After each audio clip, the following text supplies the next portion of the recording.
We all got those New Year's resolutions that we want to accomplish. And so I thought today's episode would be a great way to talk about that. How to become a note investor in 2025 by going through some of the things that you really need to take to heart. And we'll cover some of these things will be common sense that if you've been around me for a little while, you've heard me say this before. Others, if you're new, maybe you haven't heard it before, or maybe you just need somebody to tell you without blowing smoke up your tail. Because there's a lot of people out there talking about note investing, but not necessarily are note investors.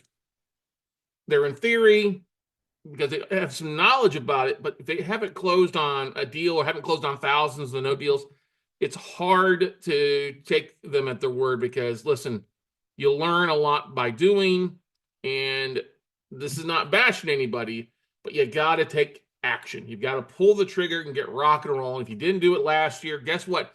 This year is going to be amazing. I'm really overjoyed at what I think 2025 is going to be. I really believe it's going to be a huge opportunity for a lot of folks that take action.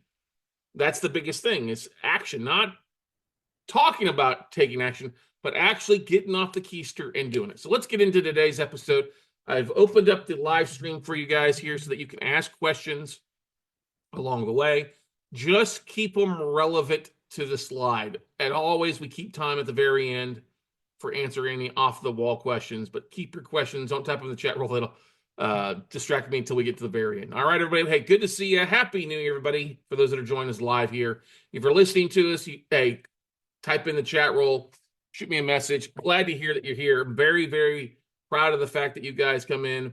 It's hard to believe we're going to be hitting the 1,000 episode mark here and probably by the end of the first quarter, which is just kind of crazy to me. But anyway, let's get rock and roll. Let's have some fun today. All right. So how do you become a note investor in 2025?